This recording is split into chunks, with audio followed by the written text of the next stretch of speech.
میری ساس نے مجھے کہا، میرے پاس آ کر بیٹھو، میں تمہیں بتاتی ہوں کہ وہ کون ہے۔ مجھے میری ساس اب بالکل بھی اچھی نہیں لگ رہی تھی۔ میرا دل کر رہا تھا کہ میں اسی وقت اس گھر سے چلی جاؤں، کیونکہ میں اپنے مقصد میں ناکام ہو گئی تھی اور مجھے ان کی کوئی بھی مزید بات سننی نہیں تھی۔ پر میں ایسا کچھ بھی نہیں کر سکتی تھی۔ مجھے مجبوراً اپنی ساس کے پاس جا کر بیٹھنا پڑا۔ میری ساس نے مجھے بتایا کہ جب راحیل امریکہ نہیں گیا تھا، یہ تب کی بات ہے۔ اس نے مجھے بتایا کہ لڑکی ہمارے محلے میں رہا کرتی تھی اور راحیل اس کو بہت ہی پسند کرتا تھا۔ یہ لڑکی بھی راحیل کو پسند کرتی تھی۔ راحیل نے مجھے کافی بار کہا تھا کہ میں اس کا رشتہ لے کر ان کے گھر چلی جاؤں، پر وہ ہم سے تھوڑے سے غریب تھے اور میں راحیل کا رشتہ بہت ہی امیر خاندان میں کرنا چاہتی تھی، جو کہ میری ٹکر کا ہونا چاہیے تھا۔ راحیل نے مجھے بہت سمجھایا کہ انسان کی خوشیوں کے آگے پیسے کا کوئی بھی مول نہیں ہوتا، پر مجھے یہ بات سمجھ نہیں آئی تھی۔ میں اس لڑکی کے ماں باپ کے گھر گئی تھی اور اس کو کہا تھا کہ اپنی بیٹی کو سمجھاؤ میری بیٹی سے دور ہو جائے، ورنہ آپ کے ساتھ اچھا نہیں ہوگا۔ میں جانتی تھی کہ آپ کی ساری نظر میرے پیسوں پر اور میری جائیداد پر ہے، اس لیے آپ اپنی بیٹی کو میرے بیٹے کے پیچھے لگا رہے ہو، پر جیسا آپ چاہتے ہو ویسا بالکل بھی نہیں ہوگا۔ میں ہرگز ایسا نہیں ہونے دوں گی۔ اس لڑکی کی ماں مجھے رو رو کر کہہ رہی تھی کہ ہم نے اپنی بیٹی کو ایسا کچھ بھی نہیں کہا، ہم غریب لوگ ہیں اور عزت والے ہیں، آپ یہاں آ کر اس طرح تماشا کریں گے تو محلے میں ہماری کیا عزت رہ جائے گی؟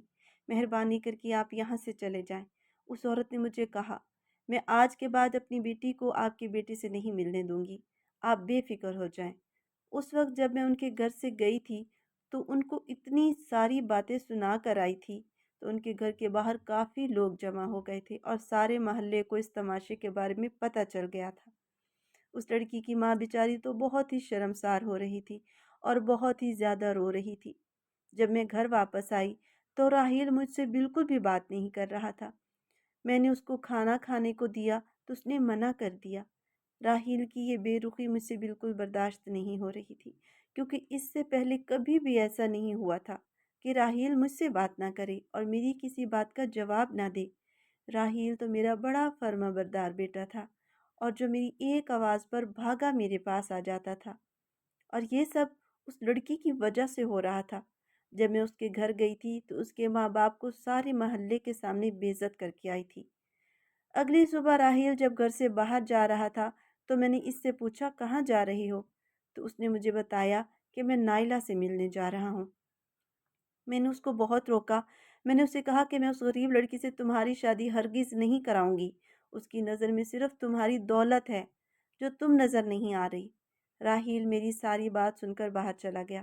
اس نے مجھے کسی بھی بات کا کوئی جواب نہیں دیا۔ تھوڑی ہی دیر کے بعد جب وہ واپس آیا تو بہت ہی چلا رہا تھا، رو رہا تھا اور اپنے کمرے میں چلا گیا۔ اس نے وہاں پر رکھی ہر چیز توڑ دی۔ میں نے اس کے کمرے کا دروازہ بہت زیادہ کھٹکھٹایا اور اس نے مجھے ایک جواب تک نہ دیا۔ خود کو کمرے میں بند کر دیا۔ اس نے سارا دن کھانا نہیں کھایا اور راحیل کی یہ حالت مجھ سے بالکل برداشت نہیں ہو رہی تھی، کیونکہ میں اس کی ماں تھی۔ وہ مجھے اپنے دل و جان سے زیادہ عزیز تھا۔ میرا ایک بیٹا تو پہلے ہی بیمار تھا، پر اب میں اپنا ایک وہ بیٹا کھو چکی تھی، دوسرا نہیں کھونا چاہتی تھی۔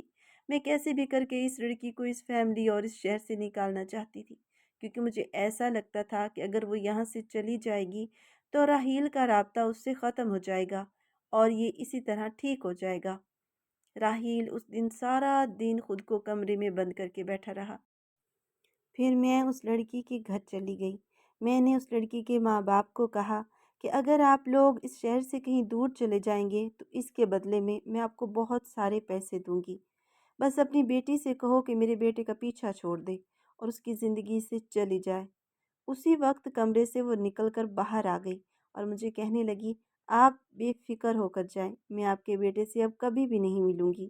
اس نے مجھے بتایا کہ آج بھی وہ اس سے ملنے آیا تھا، پر اس نے اس کو واپس بھیج دیا، اپنا رشتہ ہمیشہ کے لیے اس کے ساتھ ختم کر دیا ہے۔ نائلہ نے اس وقت مجھے بتایا کہ آپ کے پیسے ہمیں نہیں چاہیے، ہم تو پہلے ہی سوچ چکے ہیں کہ ہم یہ شہر آج رات ہی چھوڑ کر چلے جائیں گے۔ آپ سے بہت دور۔ آپ کی بہت مہربانی ہوگی۔ آپ اپنے بیٹے کو سمجھائیں کہ وہ ہمارا پیچھا نہ کرے۔ ہمیں سکون کی زندگی جینی تھی۔ آپ کا بیٹا ہی ہمارے پیچھے پڑا ہوا ہے۔ وہ تو ہمیشہ سے مجھے کہتا تھا کہ میں شادی کروں گا تو صرف تم سے ہی کروں گا، پر میں نے اس کو کہا تھا کہ میں کبھی بھی تم سے شادی نہیں کروں گی، کیونکہ مجھے پتہ ہے کہ آپ ایسا ہرگز نہیں ہونے دیں گی۔ مجھے آپ کو اپنی بیٹی کی خوشیوں سے زیادہ اپنے پیسوں کے زور پر جو بنائی ہوئی شان و شوکت ہے وہ عزیز ہے۔ آپ کے لیے اپنی بیٹی کی خوشیوں کو بھی ہماری نہیں رکھتی۔ نائلہ نے کہا کہ مجھے تو آپ کا بیٹا ہی ہمیشہ کہتا تھا کہ میں اپنی ماں کو سمجھا دوں گا۔ میری ماں کو سمجھانا میرے ذمہ ہے، اس کی فکر تم مت کرو، وہ میری ماں ہے، وہ میری خوشی کا خیال ضرور کریں گی۔ نائلہ نے مجھے اس وقت کہا کہ مجھے بہت افسوس ہے کہ راحیل اتنی بڑی غلط فہمی میں تھا کہ اس کی ماں کو اس کی خوشیاں عزیز ہیں، اور میں نے اس وقت نائلہ کو کہا کہ مجھے سمجھانے یا کچھ بھی بتانے کی تمہیں ضرورت نہیں ہے، جتنا ہو سکے جلدی شہر سے نکل جاؤ۔ ایسا کہہ کر میں جب گھر آئی تو راحیل کی حالت بہت ہی رو رو کر بگڑ گئی تھی۔ میں نے یہ سوچا تھا کہ یہ صرف کچھ ہی دنوں تک چلے گا، پھر کچھ دنوں کے بعد وہ نائلہ کو بھول جائے گا، پر ایسا کچھ بھی نہیں ہوا تھا۔ راحیل کی طبیعت دن بدن بگڑتی جا رہی تھی۔ اس نے کھانا پینا بالکل ہی بند کر دیا تھا۔ ایک دن تھوڑا راحیل بے ہوش ہو گیا تھا اور صرف بے ہوشی میں نائلہ کا نام ہی پکار رہا تھا۔ اس دن مجھے تھوڑا احساس ہوا کہ کاش میں نے نائلہ کے ساتھ اس کی شادی کر دی ہوتی تو آج شاید میرے بیٹے کی یہ حالت نہ ہوتی۔ اس دن وہ مجھے رو رو کے کہہ رہا تھا، امی مجھے نائلہ کے پاس جانا ہے، خدا کے واسطے مجھے نائلہ سے ملوا دیں، ایک بار ملوا دیں، وہ مجھ سے ملنا نہیں چاہتی۔ راحیل نے مجھے کہا کہ وہ اس سے ملنے گیا تھا، اس نے اپنا ہر رشتہ اس کے ساتھ ختم کر دیا ہے اور اس سے ملنے سے انکار کر دیا ہے۔ راحیل کو کیا خبر تھی کہ میں نے اس کو اس شہر سے ہی نکال دیا ہے۔ یہ تو اس دن کی بات کر رہا تھا جس دن اس سے ملنے گیا تھا۔ اس کے بعد تو وہ لوگ شہر چھوڑ کر چلے گئے تھے۔ میں نے راحیل کو کہا، بیٹا تم ٹھیک ہو جاؤ، جیسے ہی تم ٹھیک ہو جاؤ گے میں تمہارا رشتہ لے کر اس لڑکی کے گھر چلی جاؤں گی۔ میں تم سے وعدہ کرتی ہوں کہ میں نائلہ کی شادی تمہارے ساتھ کراؤں گی۔ یہ خبر سننے کے بعد راحیل سنبھلنے لگا اور کچھ ہی دنوں میں وہ بالکل ٹھیک ہو گیا۔ جب ہم واپس گھر گئے تو راحیل پھر سے نائلہ سے ملنے گیا اور بہت ہی مایوس ہو کر گھر واپس آیا۔ راحیل نے مجھے آ کر بتایا کہ امی اب تو آپ راضی ہو گئی تھی نا، میری شادی نائلہ سے کروائیں گی، پر پتہ نہیں کیوں نائلہ اور اس کے گھر والے یہ شہر چھوڑ کر کہیں چلے گئے ہیں۔ ان کا تو نمبر بھی بند جا رہا ہے، میں اب اس کو کہاں ڈھونڈوں گا؟ پتہ نہیں وہ لوگ کہاں چلے گئے ہیں۔ اس محلے میں کافی لوگوں سے پوچھا پر کسی کو بھی پتہ نہیں ہے کہ وہ لوگ آخر کہاں چلے گئے۔ راحیل نے پورے 6 مہینے نائلہ کو تلاش کیا پر وہ اس کو کہیں بھی نہ ملی، تو آخر مایوس ہو کر راحیل اس بات کو قبول کرنے لگ گیا۔ راحیل نے یہ فیصلہ کیا کہ وہ ملک چھوڑ کر چلا جائے گا۔ راحیل کا یہ فیصلہ سن کر میں بہت ہی اداس ہو گئی۔ میں اپنے کیے پر بہت پچھتانے لگی تھی۔ میں نے آخر ایسا کیوں کیا؟ اس کی شادی نائلہ کے ساتھ کروا دیتی تو کم سے کم میرا بیٹا میری آنکھوں کے سامنے رہتا اور یہ ملک چھوڑ کر وہ کبھی بھی نہ جاتا۔ راحیل کو میں نے سمجھانے کی بہت کوشش کی، اس کو روکنے کی بہت کوشش کی، پر اس نے میری ایک بات بھی نہیں مانی۔ اس نے مجھے کہا کہ میں نائلہ کے بغیر بالکل بھی نہیں رہ سکتا۔ اس ملک میں رہ کر مجھے نائلہ کی یاد ضرور آئے گی۔ یہ ساری باتیں بتا کر راحیل بہت ہی زیادہ رویا اور مجھے اپنے کیے پر بہت ہی پچھتاوا ہوا۔ میں نے اپنی ضد میں آ کر اپنی بیٹی کی خوشیاں برباد کر دی تھیں۔ اگر میں شادی نائلہ سے کروا دیتی تو میرا بیٹا آج خوش ہوتا اور میری آنکھوں کے سامنے ہوتا۔ اس کے بعد راحیل امریکہ چلا گیا اور میں نے نائلہ کی تلاش جاری رکھی۔ میں نے نائلہ کے سارے رشتہ داروں کو بھی کہہ دیا تھا کہ آپ لوگوں کو کبھی بھی نائلہ یا اس کے گھر والوں کا کچھ بھی پتہ چلے تو مجھے ضرور بتا دیجیے گا۔ پر عجیب بات ہے کہ کسی کو بھی ان کے بارے میں کچھ پتہ نہیں تھا۔ آخر وہ لوگ گئے کہاں؟ اس کے بعد ہر جمعرات کو بی بی پاک دامن کے دربار پر جاتی تھی میں، اور دعا کرتی تھی کہ میرے بیٹے کی خوشیاں مجھے واپس کر دیں اور اس کو نائلہ کے ساتھ ملوا دیں۔ میری دعائیں قبول ہو گئیں اور مجھے نائلہ بی بی پاک دامن کے دربار پر ہی مل گئی۔ میں نے جب اس کو وہاں پر دیکھا تو میں بہت ہی خوش ہو گئی۔ میں اس کو لے کر اپنے گھر آ گئی۔ نائلہ نے مجھے بتایا کہ جس رات وہ لوگ شہر چھوڑ کر جا رہے تھے، اسی رات ان کا بہت ہی برا ایکسیڈنٹ ہو گیا تھا، اور اس ایکسیڈنٹ پر اس کے ماں باپ دونوں کی موت ہو گئی۔ اور نائلہ یہ بات سن کر بہت رونے لگ گئی، کیونکہ اس کے ساتھ یہ سب کچھ میری ہی وجہ سے تو ہوا تھا۔ نہ میں اسے شہر چھوڑ کر جانے کا کہتی، اور نہ ہی اتنا بڑا حادثہ ان کے ساتھ پیش آتا۔ میں نے فیصلہ کیا کہ کچھ ہی دنوں کے بعد نائلہ کی شادی راحیل کے ساتھ کرا دوں گی۔ راحیل جیسے ہی واپس آیا تو وہ نائلہ کو دیکھ کر بہت ہی خوش ہو گیا۔ راحیل کی خوشی کو دیکھ کر میں بے فکر ہو گئی، کیونکہ مجھے ایک پل بھی اپنی زندگی میں سکون نہیں ہوتا تھا۔ میرے پاس بہت زیادہ پیسہ تھا، میرے پاس زندگی کی ہر آسائش موجود تھی، الحمدللہ۔ پر اس خوشی میں میرے ان سب چیزوں سے زیادہ تھی میری ساس یہ ساری باتیں مجھے بتا رہی تھی اور بہت زیادہ رو رہی تھی۔ وہ مجھے کہہ رہی تھی کہ میری بیٹی، مجھے پتہ ہے کہ تمہارے دل میں کیا تھا اور تم کیا چاہتی تھی، اور میں مجبور تھی، میں ویسا کبھی بھی نہیں کر سکتی تھی جیسا تم چاہتی تھی۔ تم میری بیٹی ہو، جو تم نے جس طرح سے میری خدمت کی ہے اس کا اجر تمہیں اللہ پاک ہی دے گا۔ تم جیسا چاہو گی اب میں ویسا ہی کروں گی۔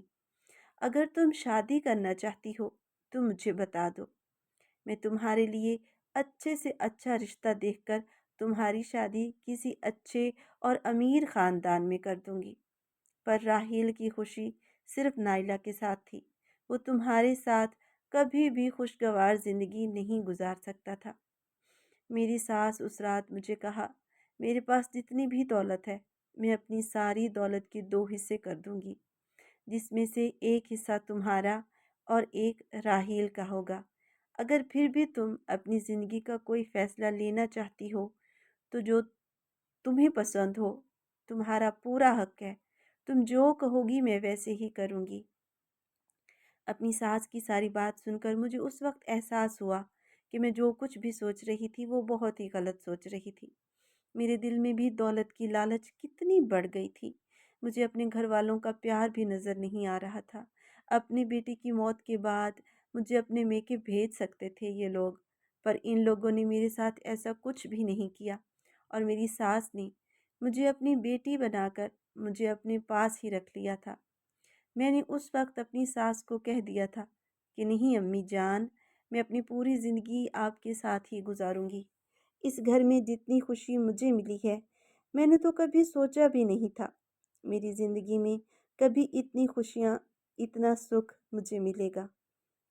آپ نے جتنا مجھے دیا ہے میرے لیے تو یہ ہی بہت زیادہ ہے، مجھے مزید اب کسی چیز کی خواہش نہیں ہے۔ میری ساس نے اس وقت مجھے گلے لگایا اور مجھے کہا، تم میری بیٹی ہو اور ہمیشہ میری ہی رہو گی۔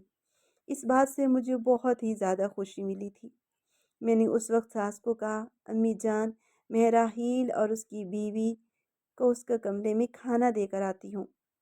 میں نے اپنی ساس کو کہا کہ اب آپ کو ان دونوں کی فکر کرنے کی کوئی ضرورت نہیں ہے، اب آپ ان دونوں کی فکر مت کریں، میں اپنی دیورانی کا خیال رکھوں گی، اور اس کی آنکھیں نہیں ہیں تو کیا ہوا، وہ میرے لیے میری بہو جیسی ہے۔